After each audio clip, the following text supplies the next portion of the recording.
Cartas à Igreja. A gente estreou essa nova série de mensagens no último domingo, Cartas à Igreja. Talvez você que está aqui pela primeira vez ou que se conectou com a gente pela transmissão, possa ter uma pergunta sincera: até que ponto, desse ponto em diante da celebração, tem algo para mim? Que talvez você não seja parte da igreja, talvez você nem frequente nenhuma igreja, talvez você ainda nem tenha certeza do que você acredita, mas eu quero te dar boas notícias, porque essa é uma série que fala sobre verdades autênticas e fundamentos inegociáveis. Fundamentos inegociáveis sobre quem somos, acerca de como nós devemos viver a nossa vida, construir o nosso futuro. E uma das maneiras pelas quais a gente foi provocado na estreia dessa série de mensagens foi através do Jesus do The Chosen. A gente pensou, cara, o que será que Jesus, o Jesus autêntico, tá? Não ele. Mas o que será que Jesus diria sobre nós? Sobre a nossa igreja, mas sobre nós. O que será que Jesus diria a nosso respeito? O que ele diria para nós? Hoje, antes da gente começar a celebração, os voluntários estavam reunidos e eu dei um desafio para eles. Eu falei, peguem o celular, vocês vão anotar uma pergunta e vocês vão responder. O que vocês gostariam que Jesus falasse com vocês essa noite? E aí todo mundo anotou, feliz. E aí depois eu falei assim, olha, vamos para uma outra pergunta? O que você acha que realmente você precisa que Jesus te fale? Uma pergunta um pouco diferente. O que você gostaria de ouvir de Jesus? Mas o que será que você realmente precisa ouvir de Jesus? Jesus tem algo a dizer sobre nós. Jesus tem algo a dizer sobre as nossas vidas, sobre as igrejas, sobre a nossa igreja, sobre os nossos relacionamentos. E é legal porque no projeto de plantação da Multi, nós temos uma definição dentro do nosso DNA, que é uma meta, é um desejo. Nós esperamos que a igreja aqui, a igreja Multi, ela seja uma igreja apaixonada por quem Jesus é.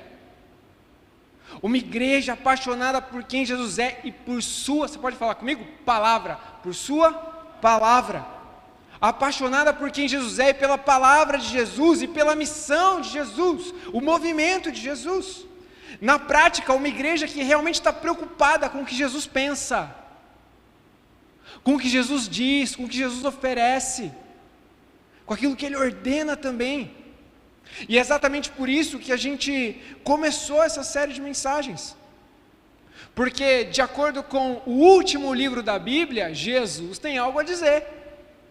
Jesus tem algo a dizer sobre a igreja, sobre as pessoas que compõem essa comunidade, sobre a humanidade. E a gente estreou essa série com essa provocação. E aí, que review Jesus faria sobre a sua vida, sobre os seus relacionamentos? Que cartinha você receberia de Jesus? E o livro de Apocalipse, ele é uma grande carta, dividida em algumas cartas pequenas. Logo na sua introdução, nós temos uma grande carta que acolhe pelo menos 7 pequenas cartas. Cartas que foram escritas para igrejas específicas, igrejas reais, e que deveriam ser aplicadas não só por essas igrejas, mas por todos os ouvintes. Logo no início do livro de Apocalipse, nós temos já essa orientação. Aquele que tem ouvidos para ouvir, ouça o que Jesus tem a dizer, o que o Espírito de Deus está dizendo. E o que é mais interessante é que no tempo que a gente vive, o livro de Apocalipse, geralmente, ele é usado de uma maneira meio irresponsável. Quem nunca recebeu uma corrente no WhatsApp de uma tia com uma teoria da conspiração? Ah lá, ó.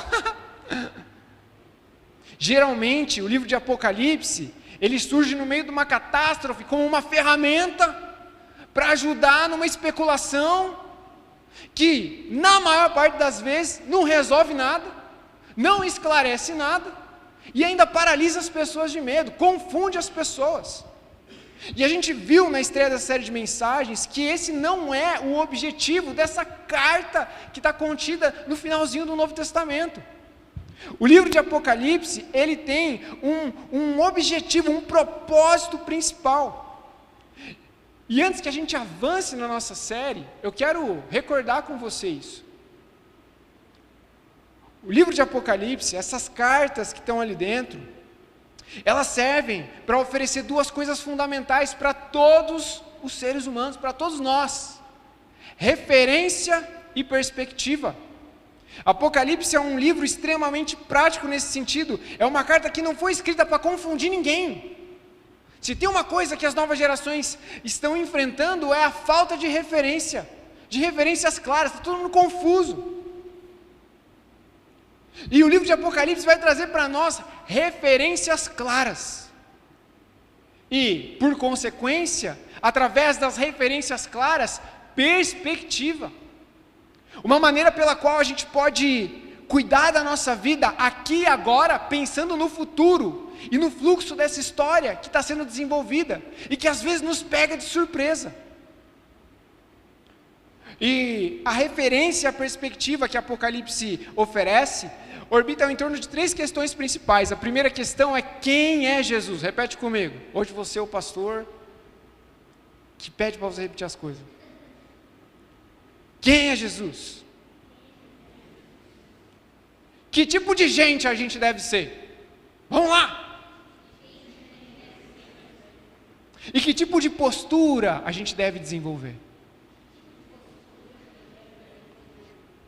E é interessante, porque a visão que a gente tem sobre Jesus, a referência que você tem sobre o que é a igreja, a perspectiva que você possui em relação ao futuro, se você é uma pessoa fatalista, se você é uma pessoa positivista, a forma como você pensa e interpreta a realidade com uma perspectiva futura, afeta diretamente, influencia diretamente a qualidade da sua vida, seus relacionamentos, sua fé e o seu testemunho, as referências que você tem e a perspectiva que você tem, quer você acredite ou não, vão influenciar a qualidade da sua vida, dos seus relacionamentos e a sua postura diante de tudo aquilo que acontece, que na maior parte das vezes está fora do seu controle. Bem-vindo à Terra. E a gente vai refletir hoje sobre a segunda das 7 reviews que Jesus enviou. São 7 pequenas cartas, logo no início de Apocalipse. Se você perdeu a primeira mensagem, ela está disponível no nosso canal no YouTube. A gente falou sobre a review que Jesus fez, a carta que Jesus enviou para a igreja de Éfeso. E a gente aprendeu com essa carta que o amor, ele é fundamental. E hoje a gente vai refletir um pouco sobre a igreja de Esmirna. O que essa igreja tem a nos ensinar? E quais são as lições que a carta que Jesus enviou para essa igreja tem? Para que as nossas referências e a nossa perspectiva possam de fato nos ajudar com a nossa postura. E eu queria te convidar a orar mais uma vez nesse sentido. Deus, nós te agradecemos, porque se tem algo, Deus, que traz descanso a quem anuncia a palavra, quem ensina a palavra, é que a palavra é viva.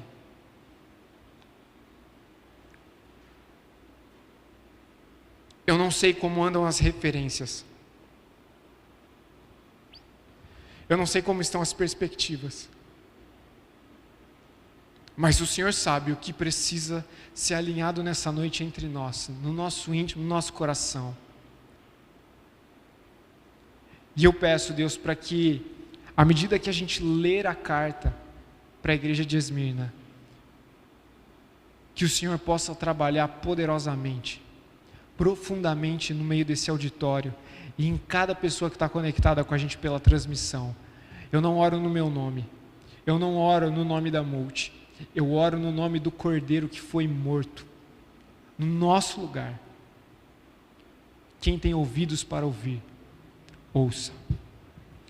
No nome de Jesus, amém.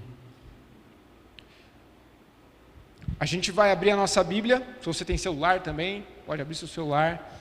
Apocalipse, capítulo 2, versículos 8 em diante.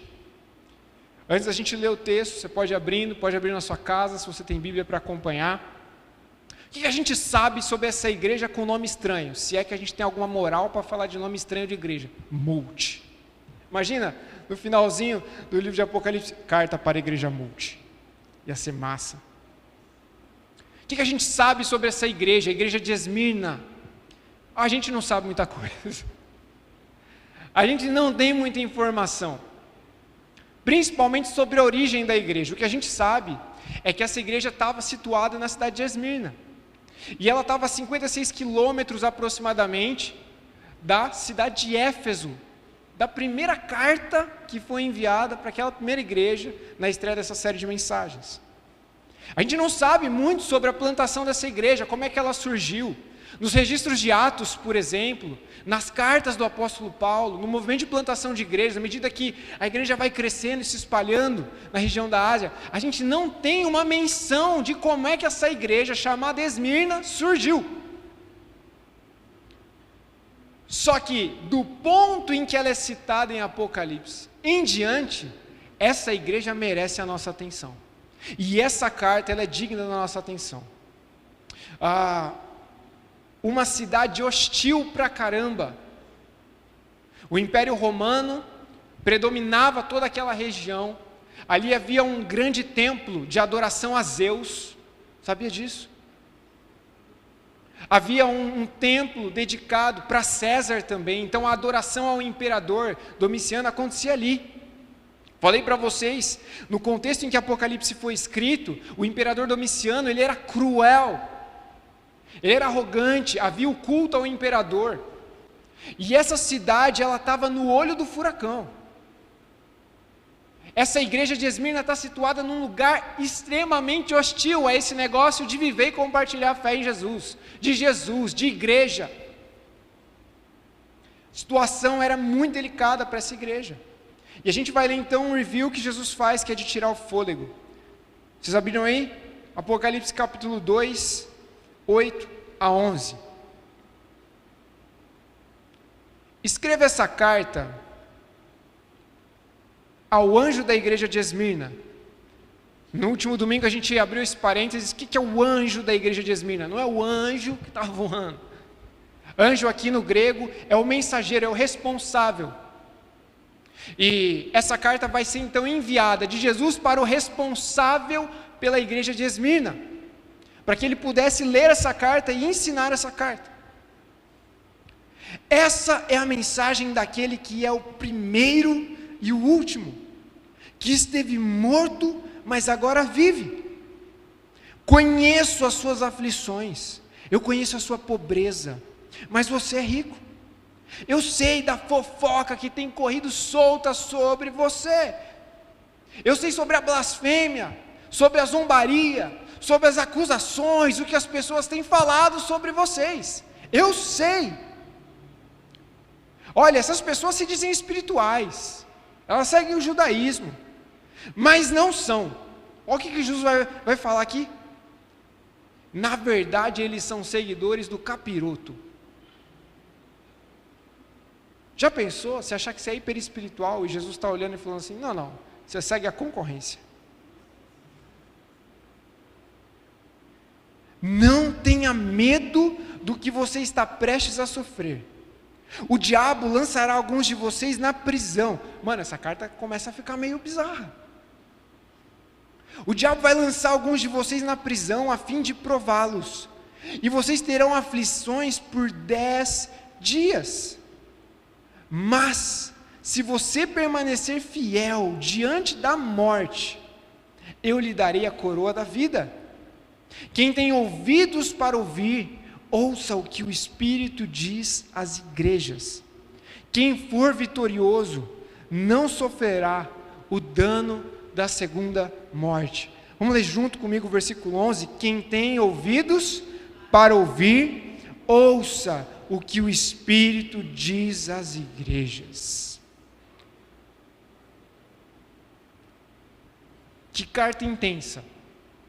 Sabe, antes que você pense assim, nossa, o que será que vem por aí? Porque parece que o contexto dessa igreja não tem nada a ver com o nosso contexto, com a realidade brasileira.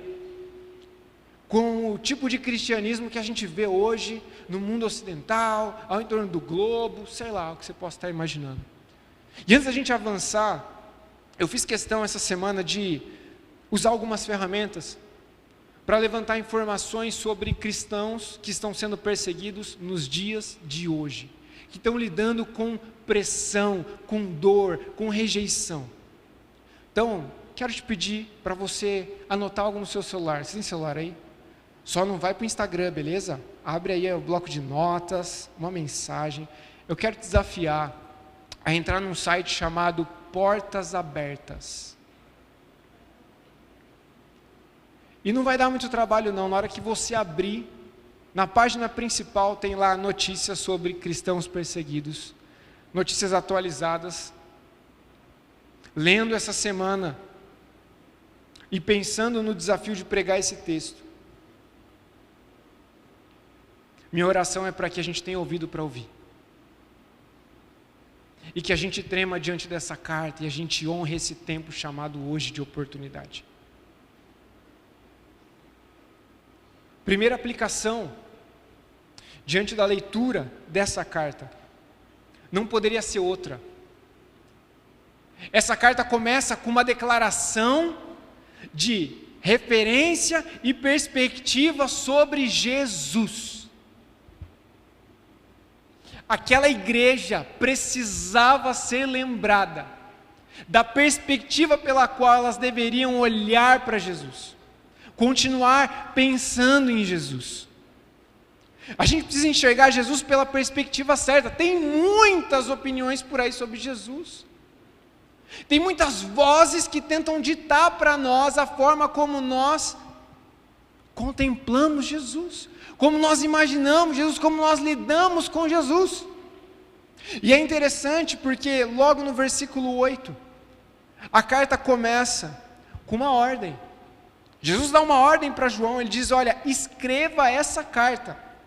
E olha, eles vão precisar de perspectiva, para eles conseguirem aproveitar essa carta ao máximo, para essa carta fazer sentido, para aquilo que eu tenho a dizer, ser considerado como deve ser considerado. Primeiro, a perspectiva sobre mim. João, lembra essa igreja quem eu sou. Lembra essa igreja que essa mensagem que está sendo enviada, ela é daquele que é o primeiro e o último. Essa é a mensagem daquele que é o primeiro e o último. Aquele que esteve morto, mas agora vivo. Sabe, o texto de Isaías 41, versículo 4, lá no Antigo Testamento tem uma definição sobre o Deus Criador, como aquele que é o primeiro e o último. E Jesus está dizendo, antes de vocês ouvirem o que vai ser registrado nessa carta, o que vai ser lido, o que vai ser ensinado, perspectiva certa. Quem é que está falando? Quem é que está enviando a carta? Deu um insight poderoso aqui, cara. Deu um insight maravilhoso. Porque a gente está vendo uma descrição de Jesus como Deus. Não é qualquer declaração. Ele é o primeiro e ele é o último. E esse Deus se fez homem, morreu e venceu, superou o problema mais profundo e impossível de ser resolucionado por mim e por você, pela humanidade, a morte. Tem aqui um insight maravilhoso. Nós estamos vendo aqui a declaração de que Jesus, ele é incomparável, ele é o primeiro e ele é o último. Ele é aquele que estava morto, mas que agora está vivo e vive para sempre. Vocês estão acordados? Às vezes a gente está anestesiado a verdades que são escandalosas. Eu estou com um microfone e a gente está transmitindo uma mensagem em que eu estou declarando que eu creio que Jesus é o primeiro e é o último. Ele estava morto, mas ele está vivo. Ele é incomparável. Ele é extraordinário. Jesus é incomparável e ele é extraordinário. E não importa se você acredita nisso ou não, você deveria. Mas não importa, isso não muda o fato de que Jesus é incomparável e extraordinário. Você pode acreditar ou não na força gravitacional. Vai pular de um prédio. E tem um insight maravilhoso, isso chacoalhou meu coração. Enquanto eu estava lendo aqui, pensando nessa dinâmica de que Jesus tem algo a dizer, e que a gente fica às vezes pedindo, nossa Jesus, eu queria muito que o Senhor falasse comigo, queria, sabe, ter uma experiência mais profunda contigo, uma experiência extraordinária, como eu gostaria que o Senhor falasse algo específico para mim. Eu queria muito que esse Jesus extraordinário que apareceu para João, falasse comigo. O Jesus extraordinário usou um João ordinário para compartilhar a sua palavra. O Jesus incomparável, extraordinário, várias e várias vezes usa pessoas comuns para falar com você e comigo.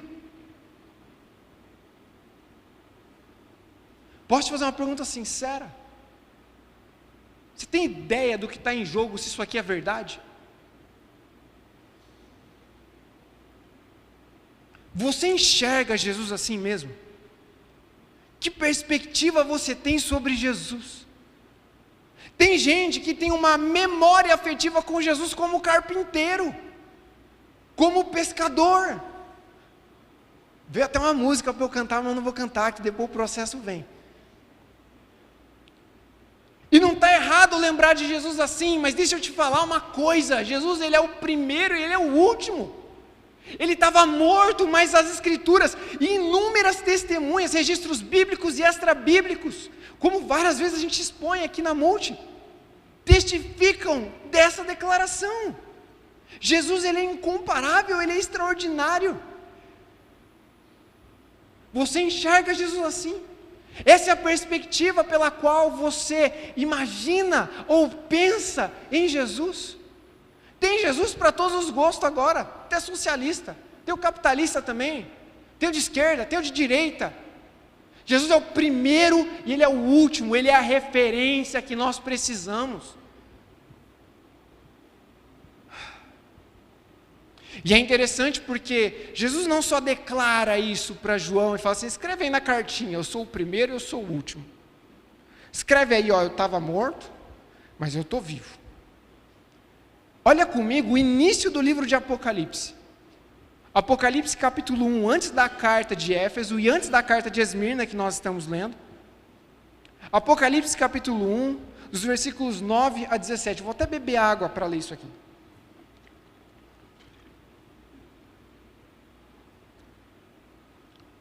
Eu, João, percorro com vocês o caminho da tribulação. Tribulação aqui no original tem uma forte relação com pressão. No reino, na paixão, na paciência em Jesus. João diz que ele estava na ilha chamada Patmos, exilado, próximo da Turquia. A ilha de Patmos era um lugar em que os prisioneiros eram enviados para fazer trabalho forçado, trabalho braçal, depois de terem sido torturados. A tradição e a história apontam para a tortura de João como uma das mais brutais, e esse homem sobreviveu. Ele foi mergulhado, diz a história, e torturado com gordura quente. E aí ele foi enviado para esse lugar, chamado a Ilha de Patmos, porque ele estava falando sobre Jesus. Jesus incomoda, você sabia? E olha que interessante, na pior condição possível, domingo, o que João estava fazendo? Ele estava celebrando, ele estava orando, ele estava conversando com Deus. Para algumas pessoas, quando chove, já é uma desculpa válida para não ir na igreja, para não celebrar. Ele estava numa ilha exilado e não tinha nada mais importante a ser feito. Talvez se recuperando da tortura, ele estava celebrando no domingo da ressurreição, e ele estava orando. E aí o texto vai dizer para a gente, ouvi uma voz alta atrás de mim, clara, forte como um toque de trombeta.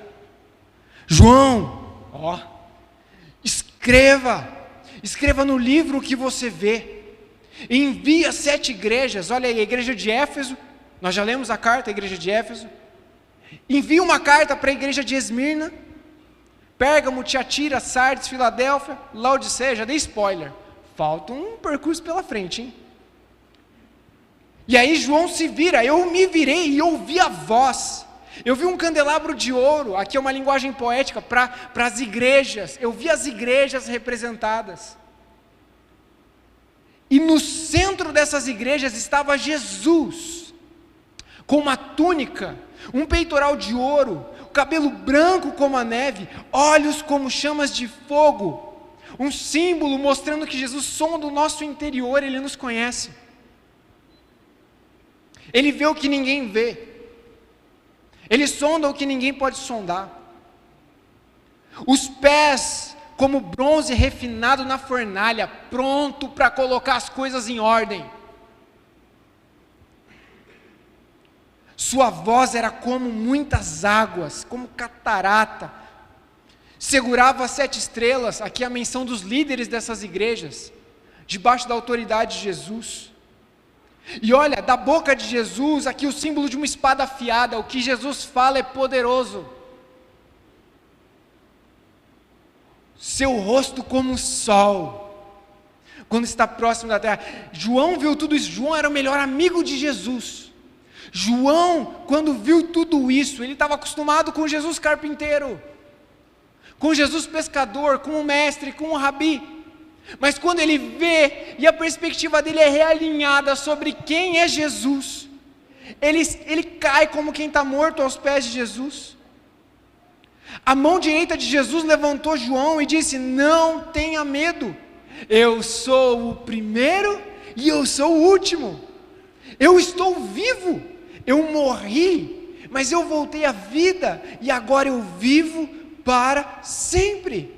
Deixa eu te perguntar uma coisa, essa é a perspectiva que você tem de Jesus? João, naquele contexto, depois de muito aprendizado, depois de ter caminhado muito tempo com Jesus, ele precisava dessa perspectiva. E não só isso, a carta escrita para a igreja de Esmirna deixa claro que essa igreja, num lugar hostil, precisava dessa perspectiva sobre Jesus. E se o apóstolo João, que era o melhor amigo de Jesus, precisava dessa perspectiva, se essa igreja que passou por um momento difícil precisava dessa perspectiva, que dirá eu e você? Nós precisamos dessa perspectiva. Essa é a perspectiva que você tem sobre Jesus. Olha que interessante, Jonathan Edwards, ele tem uma citação muito legal. Gleice, pode passar, por favor? Ele diz: a pessoa de Cristo reúne em si a infinita grandeza e a infinita condescendência, a justiça infinita e a graça infinita, a glória e o poder infinito e a humildade mais profunda. Jesus é o cordeiro e ele é o leão. E nós não podemos ter uma perspectiva parcial, fragmentada. É interessante, eu separei no próximo slide o paralelo entre Jesus falando com João e Jesus falando com a igreja de Esmirna. Olha que paralelo. Com João, Jesus diz: não tenha medo, seja valente, João. Eu sou o primeiro e eu sou o último, eu estou vivo, eu morri, mas eu voltei à vida. E com a igreja de Esmirna vem a mesma declaração: olha, essa é a mensagem daquele que é o primeiro e é o último, eu estive morto, mas agora eu vivo, não tenha medo. Quanta gente usando o livro de Apocalipse para espalhar medo e pânico. E Jesus se aproxima intencionalmente de João e dessa igreja que precisava de perspectiva, para dar uma referência concreta, sólida, que pudesse ser prática para o futuro que está adiante. Em termos práticos, a declaração aqui de Jesus de que ele é o primeiro, ele é o último, que ele estava morto, mas ele está vivo, tem um valor imensurável para nós. Olha comigo no próximo slide. A gente tem que considerar que Jesus, ele é a referência constante. Se ele é o primeiro e ele é o último, ele é a referência constante e segura para a nossa realidade inconstante e frágil. E se Jesus é uma referência constante, ele é a rocha na qual nós podemos depositar nossa confiança, é dele que vem a perspectiva e a esperança que a gente precisa. Tem uma carta no Novo Testamento, Hebreus capítulo 8, versículo 13, eu não vou projetar, diz que Jesus, ele é o mesmo ontem, hoje e para sempre. Eu lembro quando eu comecei a aprender a surfar, não tenho muita expectativa não, tá? Eu tentei aprender, eu andava de skate, mas quando eu fui aprender a surfar, meu pai me levou, minha mãe me levou para Ubatuba, aquelas ondinhas, sabe, meio michuruca assim, e o mar calminho, adequado para um pré-adolescente maluco. Ganhei uma prancha, comecei a entrar no mar, eu achei que eu ia deitar e rolar, filho. Eu sei andar de skate, meu amigo, quanto caldo. E eu lembro que eu entrei no mar, me despedi dos meus pais, né? Corri na direção do mar com a prancha, pulei e tal. E aí tenta daqui, tenta de lá. Aí o mar começa a ficar mais agitado, as ondas me empurrando para um lado para o outro. E eu lembro de olhar para a praia e pensar: perdi meu pai e minha mãe.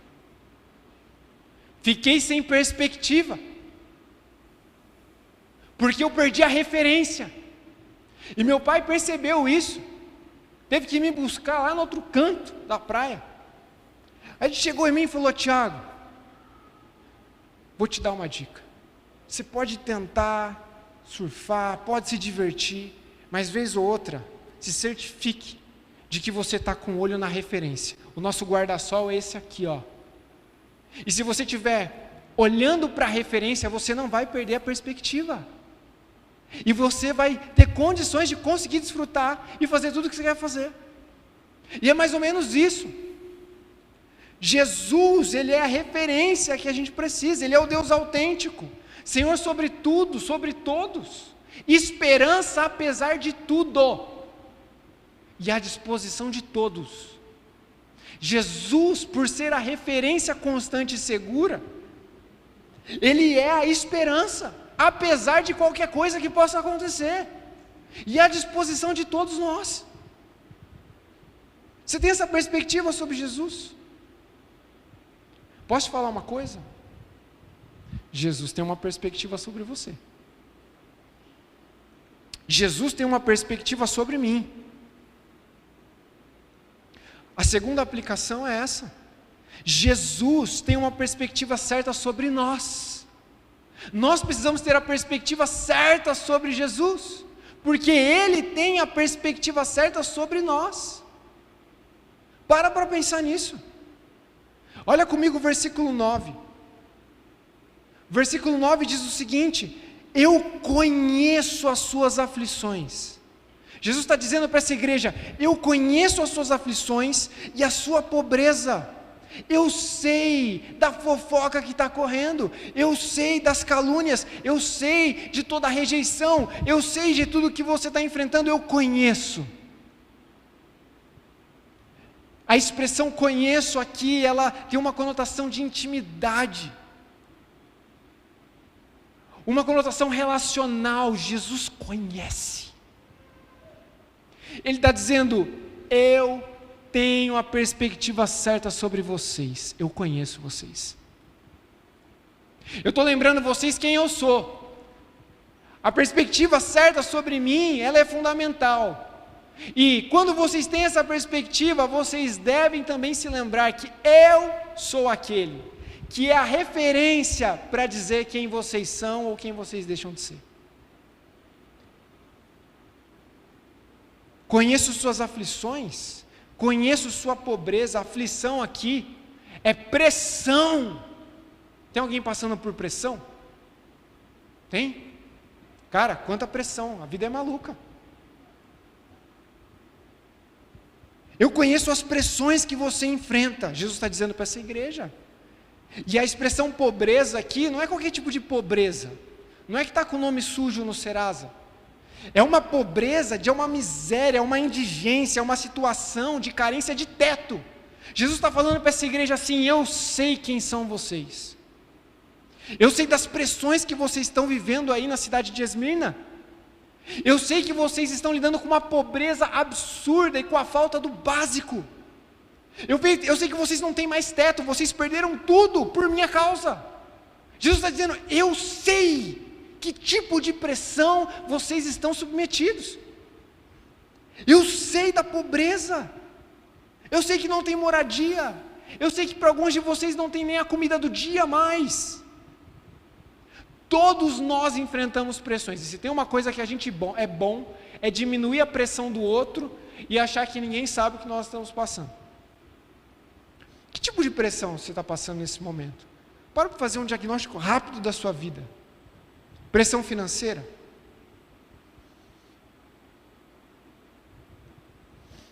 Pressão familiar?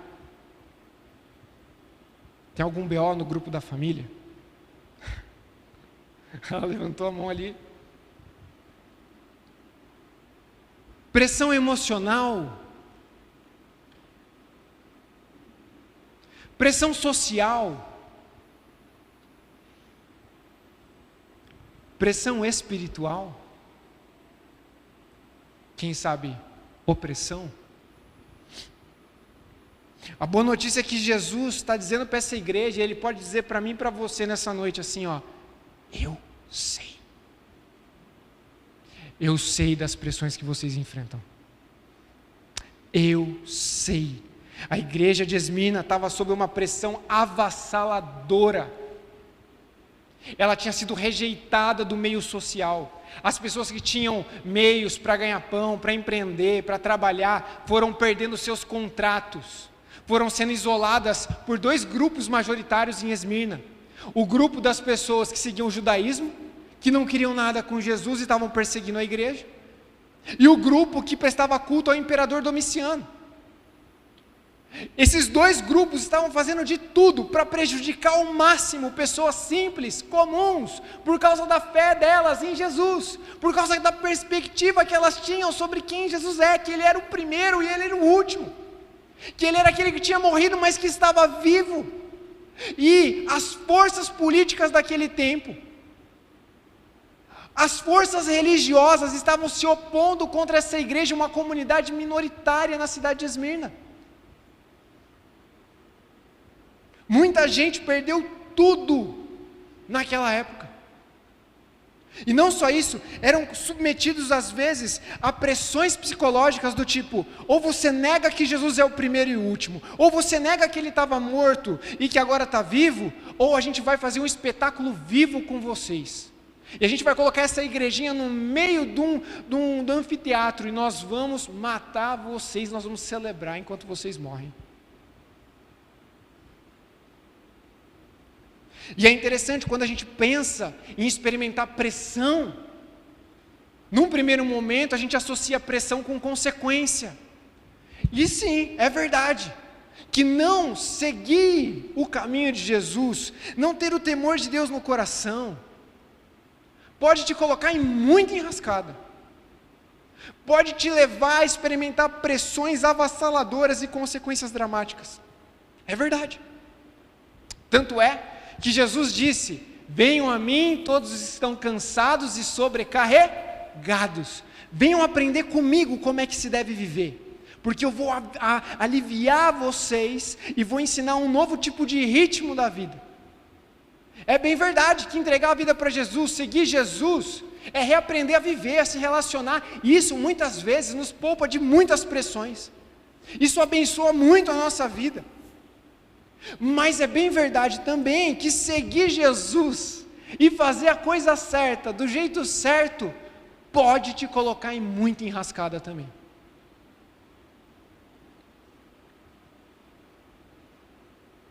O motivo da pressão e da pobreza que essa igreja enfrentava não tinha nada a ver com o pecado dessa igreja, Não tinha nada a ver com decisões equivocadas e irresponsáveis. Está vendo? Eles procuraram, aconteceu, olha lá, ó, foram inconsequentes. Não, eles não fizeram nada de errado, eles estão experimentando pressão profunda e miséria avassaladora por causa da fidelidade que eles tinham a Jesus. A igreja de Esmirna, só para vocês terem uma noção, ela é a igreja que está descrita no livro de Apocalipse como a igreja da pior condição possível.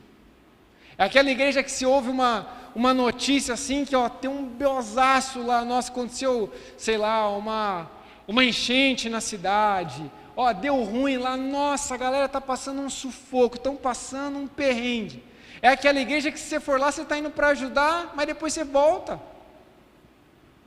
para o quentinho da sua cama, seu vaso sanitário limpinho. É a igreja que você não quer estar lá, ó, na hora do vamos ver. E é a igreja descrita ali com a pior condição. Mas sabe o que é louco? Das 7 cartas que foram enviadas, a carta de Esmirna não tem nenhuma correção. É a pior condição para ser igreja. Essa igreja está experimentando pressão, perseguição, rejeição, são as piores condições descritas, mas não tem uma palavra de correção para essa igreja. Não é porque Jesus está olhando e falando assim, não, coitado, eles estão sofrendo tanto, né? Vamos passar um pano aqui. Não. Jesus vai deixar orientações para essa igreja e não correções. Isso deve chamar a nossa atenção. Considera comigo, olha só, experimentar dor, ser mal compreendido, tomar prejuízo. Vou acrescentar outra coisa, lidar com um diagnóstico ruim, lidar com a escassez, nem sempre é um sinal de que algo está errado. Nem sempre é um sinal de que você está experimentando uma desaprovação de Deus, que Deus está te castigando. Isso é o que nós podemos extrair dessa carta. É uma igreja vivendo na pior condição possível, e Jesus não tem uma palavra de correção para essa igreja. Está tudo errado, mas para Jesus está tudo certo. Pressão, pobreza, rejeição, e Jesus está olhando e dizendo, muito bem, eu conheço vocês, eu sei quem vocês são. Olha comigo o versículo 9. Versículo 9 diz o seguinte, eu conheço as suas aflições e a sua pobreza, mas você é rico.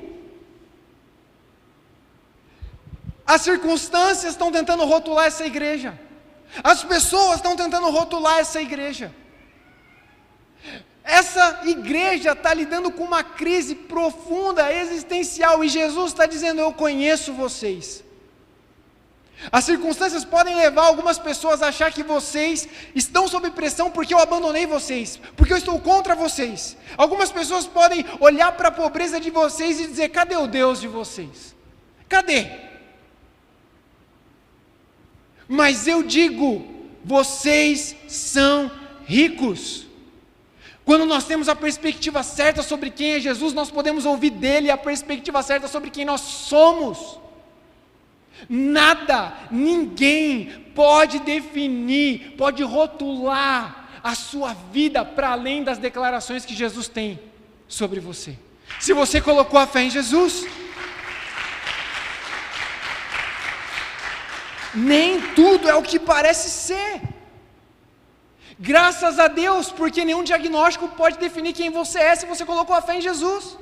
Graças a Deus, porque a conta bancária, às vezes zerada, negativada, não pode definir o que Jesus pensa sobre você, porque é o que Ele pensa que deve definir todo o restante e te ajudar a ter a perspectiva certa para lidar com o presente, por mais doloroso que seja o tempo que você esteja vivendo ou passando. E se você não está vivendo um tempo doloroso, deixa eu te falar uma coisa, a vida às vezes dá a volta. E como é bom a gente ouvir algo como isso, num domingo como esse, em que talvez esteja tudo bem na sua casa, você vai voltar e comer uma pizza, você está preparado para o dia ruim. Porque se ninguém pode definir quem você é, e as palavras de Jesus são as palavras mais importantes que você precisa ouvir, eu quero saber o que Ele pensa sobre mim. Eu espero que você tenha fome e sede de querer estar diante de Jesus em algum momento, no final da tua vida, e ouvir: muito bem, servo bom e fiel.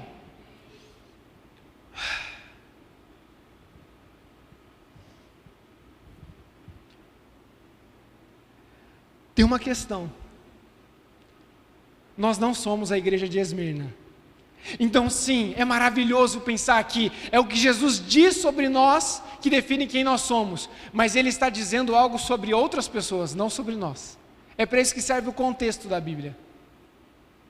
Jesus está dizendo que aquelas pessoas que viveram naquele momento hostil, que passaram por pressão, pobreza, aquelas pessoas estavam sendo fiéis, e elas eram ricas apesar de não terem nada.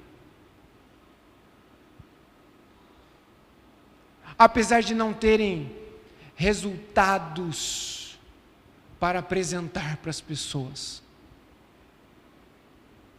Será que eu tomo processo se eu falar o nome do Pablo Marçal? Se o Pablo Marçal fosse avaliar, um coach fosse avaliar aquela igreja, talvez, muito provavelmente, avaliaria de um jeito completamente diferente que Jesus estava avaliando. É uma mensagem que deve despertar o nosso coração para uma autoanálise. Como é que nós lidamos com a pressão, com os desafios? Qual é o tipo de postura que a gente cultiva quando nada sai conforme o nosso plano ou expectativa? A gente joga na conta de Deus? Na conta de outras pessoas? Como é que funciona isso? Jesus tem a perspectiva certa sobre eu e você, sobre nós, Ele sabe. Ele nos conhece. Mas não é só isso. Olha o terceiro ponto comigo. Jesus, Ele tem a perspectiva certa sobre as nossas pressões também. Jesus tem algo a dizer sobre as pressões que essa igreja estava enfrentando. E as pressões, elas são inevitáveis. Jesus vai deixar claro para essa igreja: as pressões são inevitáveis. Algumas delas vocês vão ter que atravessar. Elas são inevitáveis e muitas vezes são intensas. Mas certamente elas são temporárias. Agora é a hora que você respira. Graças a Deus, os problemas têm sempre um fim. 2 Timóteo 3,12, eu não vou projetar, diz que todas as pessoas que quiserem viver uma vida fiel a Jesus, uma vida de devoção a Jesus, seguir a Jesus, certamente sofrerão pressões. Jesus prometeu para os discípulos dele 3 coisas, você sabia? Primeira coisa, Ele prometeu que haveria coragem para eles. Não tenham medo. Levantem-se. Postura diante das pressões. Ele prometeu também que aquele que vivesse, trilhasse o caminho da relação com Deus, do arrependimento, da graça, seria absurdamente feliz. As bem-aventuranças no Novo Testamento: felizes são aqueles que negam o eu e seguem Jesus. Mas não só isso, Jesus prometeu que a igreja, Ele avisou que a igreja em muitos momentos ia passar por constantes apuros. Olha o versículo 10 comigo. Não tenha medo, você pode ler comigo? Não tenha medo do que está prestes a sofrer. O diabo lançará alguns de vocês na prisão, a fim de prová-los, e terão aflições por 10 dias. As pressões são inevitáveis. As pressões, elas são intensas. Mas Jesus está dizendo, por 10 dias, igreja. Sabe o que significa 10 dias em grego? 10 dias. Piada de pastor. 10 dias. Isso significa que tem um início, isso significa que tem um meio e que certamente terá uma conclusão. Olha, não tenha medo das pressões, do que vocês vão enfrentar adiante. Estava ruim, vai ficar pior. Mas não tenham medo. Essas aflições durarão 10 dias. Jesus está trazendo a perspectiva. As pressões são inevitáveis, mas elas são temporárias. Não só isso. Essas pressões descritas aqui não são pressões como a oscilação do dólar. O problema é do Jorginho da Faria Lima, né? É um tipo de pressão em que forças espirituais estão envolvidas, arquitetando um plano de sabotagem para aquelas pessoas. E sabe o que é interessante? Esse plano, que exercia pressão sobre essas pessoas, não tinha nada a ver com essas pessoas. Não tinha nada a ver com nada que aquelas pessoas tinham feito de certo ou de errado. Era um plano para frear a igreja. John White, um teólogo, eu separei essa citação para a gente refletir sobre ela. Ele diz o seguinte: o objetivo supremo das forças do mal, de Satanás, é ferir Jesus e a causa, a missão de Jesus, a igreja, o avanço da igreja. Olha que boa notícia, você pessoalmente não é um alvo interessante para o diabo. Tem gente que vê o diabo em tudo. Acabou a luz da casa, nossa, o diabo está pelejando aqui. Irmão, ele tem mais o que fazer. Você pessoalmente não é um alvo interessante para ele. É apenas a sua relação com Jesus e a sua vida com propósito que estabelece você como um alvo. E que te torna um inimigo no meio das trincheiras, no meio do fogo cruzado. E uma igreja que entende isso, que vai ganhando essa perspectiva, deixa de ser ofendida, deixa de se ofender com qualquer coisa ou com qualquer pessoa. Deixa de considerar a pressão como algo pessoal. O que eu fiz para Deus? Por que as coisas estão assim? Há certos tipos de oposição que não tem nada a ver com quem você é, mas com quem você está seguindo. Meu pai dizia para mim: cuidado com quem tu anda, menino. Andar com Jesus é incrível, mas isso coloca um alvo nas costas de quem está andando com Jesus também. No mundo nós teríamos aflições, Jesus disse. E o que é muito interessante aqui, queria que você considerasse isso, queria que você gravasse isso. Olha só, nem sempre, você pode ler comigo isso? Nem sempre Jesus entra em ação para aliviar a pressão, mas para confirmar a direção. Nem sempre Jesus vai entrar em ação ou falar coisas simplesmente para aliviar a pressão que tu está sentindo. Às vezes Ele vai trazer uma palavra de direção, como Ele trouxe para essa igreja que estava vivendo do jeito certo, e dizendo: é por aqui mesmo, ó, vai dar ruim, mas eu estou com vocês, eu sou o primeiro e eu sou o último. Olha só, estão ameaçando vocês, mas veja bem, a arma mais poderosa que essas pessoas têm para ferir vocês é a arma que eu venci. E se vocês morrerem nesse percurso, existe uma promessa para vocês. Eu sou o primeiro e o último, aquele que morreu, mas está vivo. Jesus não vem para aliviar a pressão, Ele vem para confirmar a direção. Ele está dizendo: sigam-me, em frente, avante. Se você deseja ser igreja com a gente, se você deseja viver, compartilhar a fé, seguir Jesus, eu preciso te dizer que é impossível seguir Jesus sem passar pelas pressões da vida. E sabe, as pressões, elas vão exercer algum tipo de impacto sobre você, positivamente ou negativamente. Sem Jesus, as pressões te empurram para outros lugares. Vícios, válvula de escape. Mas com Jesus as pressões não são desperdiçadas. E elas têm um papel. Elas têm um papel. A quarta consideração é que, com a perspectiva certa, então nós podemos ter a postura adequada. Nós podemos ter a postura da fidelidade, porque vale a pena ser fiel. Você sabia disso? Primeiro, vale a pena ser fiel em meio às pressões, ouvir a voz de Jesus e caminhar, mesmo apesar dos desafios, porque a fidelidade produz resultados extraordinários, mesmo que eles não possam ser mensurados na sua conta bancária. Mesmo que as pessoas que estejam acompanhando a sua vida, desde que você entregou a vida para Jesus, talvez estejam pensando: parece que está andando de ré, batizou e só dá problema. E Jesus talvez esteja olhando e dizendo: não está andando de ré, está fazendo o retorno. E é a hora de fazer o retorno. Com a perspectiva certa, a gente pode cultivar a postura adequada, porque a fidelidade produz resultados extraordinários. Mas não só isso, a fidelidade em Jesus jamais ficará sem recompensa. Nunca alguém que tenha aberto mão de qualquer coisa por amor a Jesus, a igreja, a outras pessoas, ficará sem recompensa, a despeito de qualquer pressão ou conclusão, interrupção da vida aqui e agora.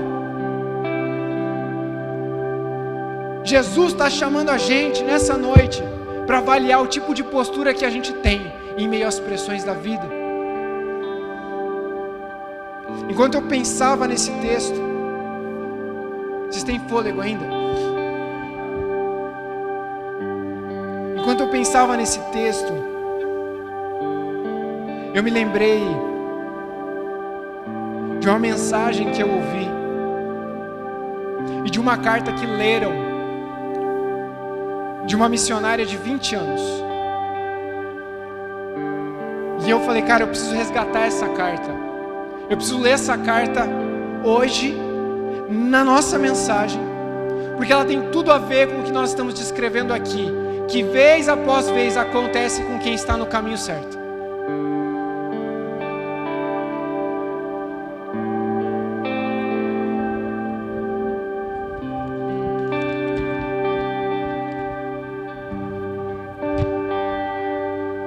Uma jovem de 20 anos de idade, missionária. Sabe o que é um missionário?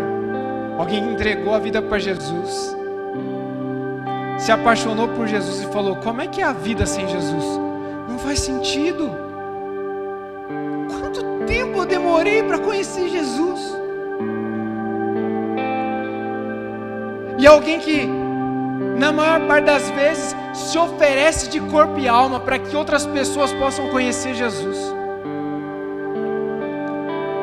E essa carta foi entregue para o pastor dela, porque ela se preparou, ela foi capacitada, ela levantou recursos, ela ia para o campo missionário, para um lugar perigoso, muitos riscos envolvidos. Uma jovem de 20 anos arriscando a vida por Jesus. Fico pensando na Laura às vezes, cara. Que tipo de geração nós vamos formar aqui? Que tipo de Jesus é esse que nós estamos seguindo? E essa menina se prepara para ir para o campo missionário, para falar de Jesus, ensinar a Bíblia para pessoas que nunca tinham ouvido falar sobre Jesus. E ela compra o caixão dela. Ela se prepara e ela compra o caixão, porque ela não sabe se ela volta. É uma missão de alto risco. E essa carta foi entregue para o pastor dela. Olha só. Querido pastor, você só vai abrir essa carta caso eu morra no campo missionário.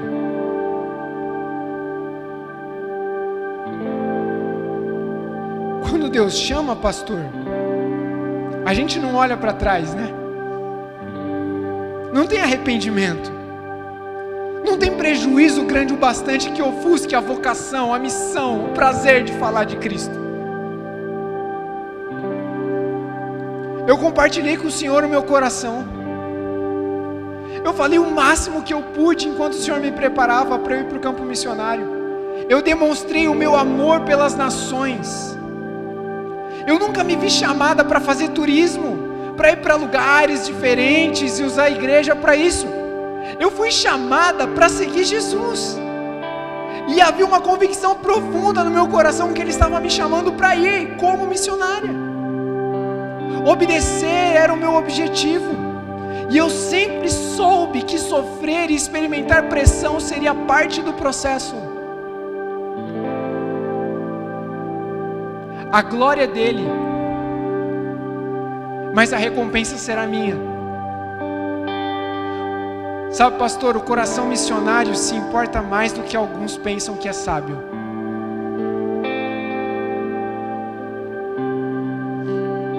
Sabe, pastor, Coração missionário às vezes arrisca mais do que alguns acham que é seguro arriscar.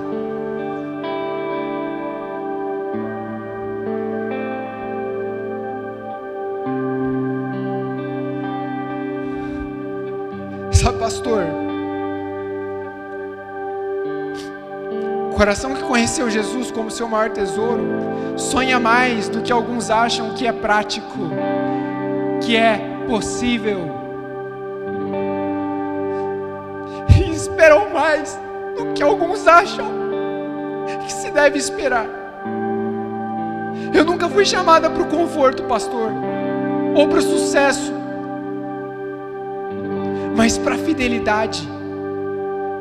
Não há alegria verdadeira fora de um relacionamento com Jesus, marcado pela fidelidade dele, que muda a minha postura e me faz avançar, me faz querer conhecê-lo mais, servi-lo, entregar a minha vida.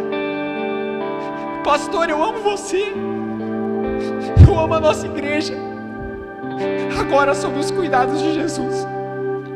Karen,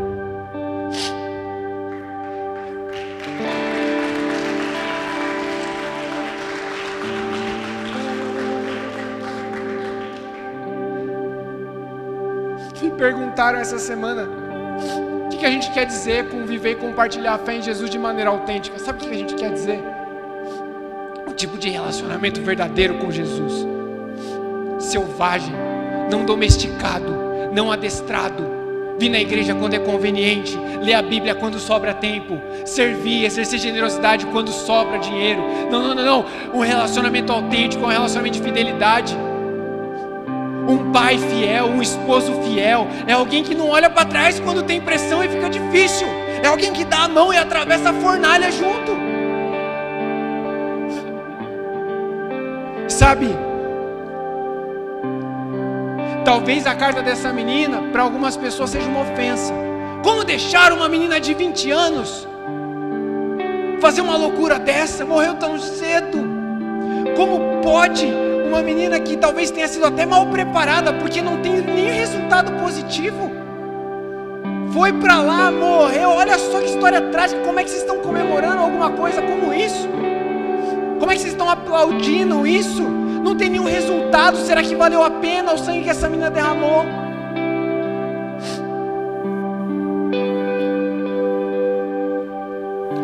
Pois as aflições pequenas e momentâneas que enfrentamos quando seguimos a Jesus produzem para nós um peso de glória, uma recompensa que pesa mais que todas as angústias e que durará para sempre. Portanto, não olhamos para aquilo que podemos ver e é transitório. Nossa referência é aquele que é o primeiro e é o último, aquele que é constante, que estava morto, mas agora vive. Aquele que estava morto, mas agora vive. Pois as coisas que agora vemos logo passarão, mas as que não podemos ver durarão para sempre.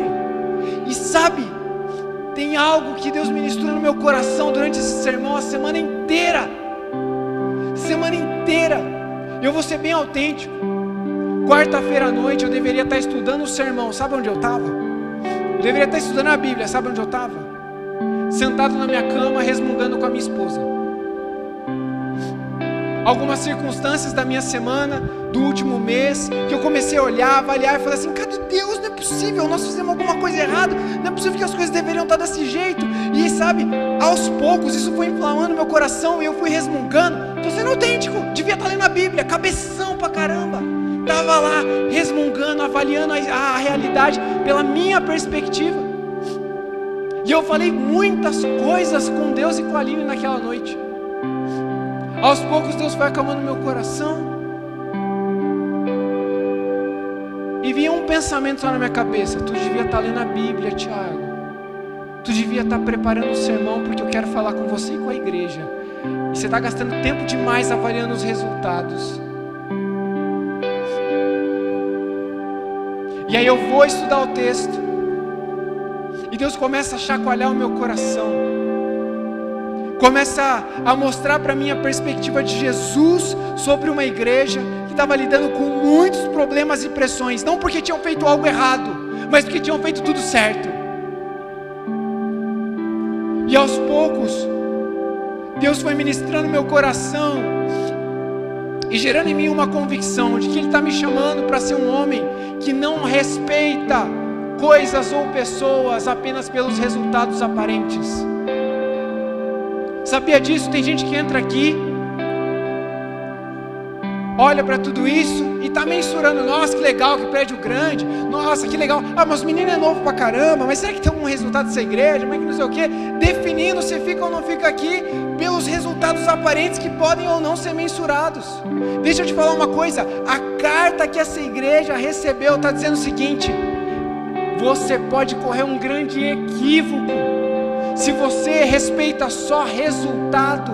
Você pode flertar com o desrespeito e desvalorizar aquilo que Jesus olha e diz assim: eu admiro, eu respeito. Um coração carnal só respeita resultado. E a igreja de Esmirna não tinha resultado, essa menina não tinha um resultado, mas ela tinha uma promessa, tanto a igreja quanto essa menina, quanto aqueles que colocam a fé em Jesus. As pressões são inevitáveis, mas elas são temporárias, e a nossa vida ela é definida por Cristo Jesus e o que Ele diz sobre nós. Lembra que eu te falei no início dessa mensagem que a gente não tinha muita informação sobre a igreja de Esmirna? A gente não sabia muita coisa sobre a origem dela, não tem muito lastro histórico, mas o que a gente sabe é extraordinário. A gente consegue olhar, mensurar o avanço de todos esses anos e perceber que de todas as igrejas mencionadas no livro de Apocalipse, adivinha quantas igrejas conseguiram passar o bastão para as próximas gerações e ouviram de verdade o que Jesus disse na carta? Das 7, só a igreja improvável, a Esmirna, passou o bastão. A cidade de Esmirna está de pé até hoje. A tradução do nome dela é uma tradução no idioma turco, mas a cidade está lá, e existem seguidores de Jesus lá até os dias de hoje.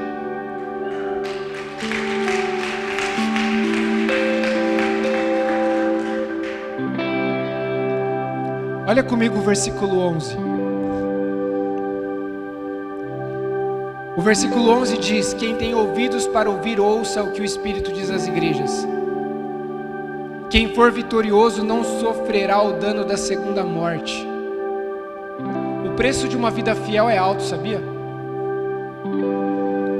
Mas Jesus está dizendo: o preço da infidelidade é infinitamente maior. A segunda morte aqui ela é descrita como a separação total entre o ser humano e Deus. E Jesus está dizendo para essa igreja: vocês são ricos, porque vocês viverão, vocês não ficarão separados de mim.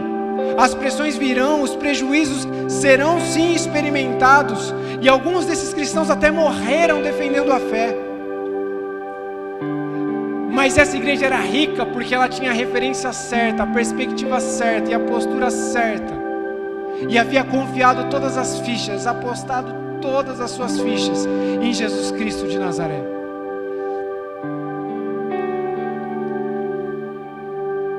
Tiago, eu não sou da igreja, eu ouvi muita coisa sobre a igreja, o que isso tem a ver comigo? Tem tudo a ver com você.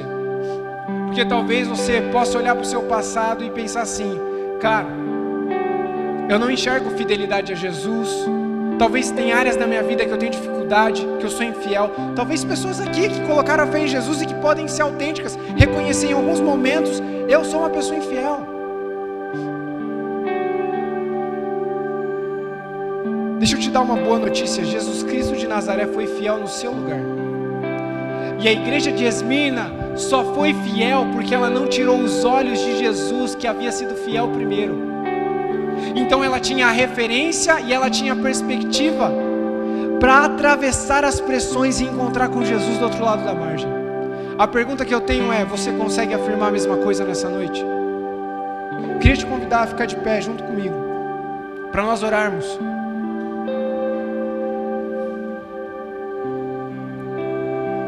Feche os seus olhos por um instante. Jesus foi fiel no seu lugar, para que você pudesse experimentar uma nova relação com Deus, que pudesse te oferecer as ferramentas e os meios pelos quais você, de fato, viesse a cultivar uma postura de fidelidade. E a pergunta é: o que Jesus diz sobre você? Talvez eu não tenha como afirmar isso, mas pense, como Jesus me define? Como é que anda a minha fidelidade? Como é que andam as minhas decisões? Quais são as condições que eu tenho para crer em Deus, para seguir Jesus? Quais são as condições que eu tenho colocado? O que eu acho que eu devo ou não fazer? Começa a pensar. Como é que tu tem vivido as pressões nas quais você está inserido, ou que você é submetido muitas vezes?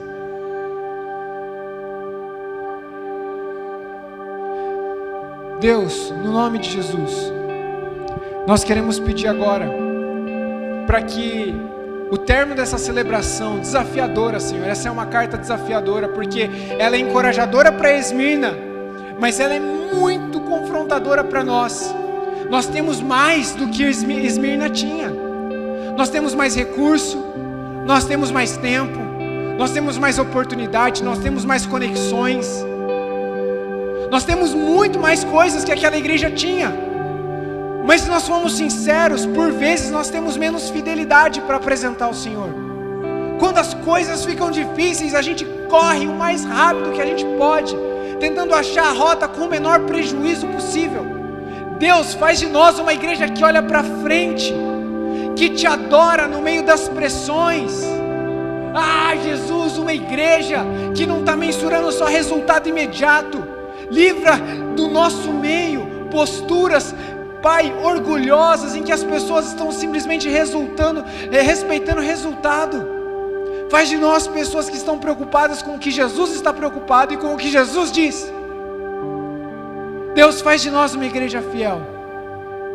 Eu oro para que, no nome de Jesus, nessa noite possa haver uma entrega sincera de corações, e haja um renovo do nosso compromisso e da manutenção da nossa postura. Faz de nós uma igreja que passa o bastão para as próximas gerações, Jesus. Nós somos uma igreja improvável, pequena, submetida em muitos momentos a muitas pressões e desafios, mas graças a Deus, porque o Senhor olha e o Senhor vê a Multi não como uma logo, o Senhor não vê o nosso Instagram só, o Senhor vê as pessoas, o Senhor vê gente aqui entre nós que serve mesmo com diagnósticos de câncer, o Senhor vê gente aqui entre nós que tinha tudo para ter ido embora desse negócio de cristianismo, de igreja, porque a igreja é imperfeita mesmo. O Senhor vê pessoas apaixonadas, servindo, se doando, priorizando o reino, priorizando Jesus, quando talvez os dados, os resultados não mostram muita coisa, mas graças a Deus porque o Senhor vê, graças a Deus porque o Senhor é fiel, graças a Deus porque é a tua opinião que nós precisamos nessa noite. E eu oro, dá o privilégio para homens e mulheres aqui terem uma experiência com a tua voz, dizendo: servo bom e fiel, filho, filha amada, que não se curvou às pressões da sexualidade, não se curvou às pressões sociais, financeiras, seja lá o que for, projetos individualistas. Deus, eu oro, refina a igreja nessa noite, e que pessoas aqui, Deus, possam ter um encontro pela primeira vez com Cristo Jesus, como a referência, o primeiro e o último, aquele que estava morto mas está vivo, e aquele que de fato é a razão da nossa esperança, uma esperança inabalável, que nos leva a atravessar as pressões, os desafios, contando todos os prejuízos como lucro, porque as leves e momentâneas pressões e desafios nas quais nós estamos inseridos, Deus, elas não têm como se comparar ao peso de glória e as recompensas que o Senhor tem para aqueles que são fiéis. Desperta o nosso coração nessa noite, Deus, para a gente não terminar a celebração como um funeral, mas terminar a celebração como gente que se encontrou com Jesus. O mesmo Jesus que João viu. João caiu como morto, mas não era um funeral. Jesus estendeu a mão e levantou ele, dizendo: não tenha medo, eu sou o primeiro e o último, eu ainda tenho muitas coisas a fazer. Que nós possamos ouvir a voz de Jesus nessa noite e tomarmos as decisões que precisamos e reavaliar nossa fidelidade a Ele. Queria te dar um tempo para pensar, orar, antes que a gente continue a nossa celebração.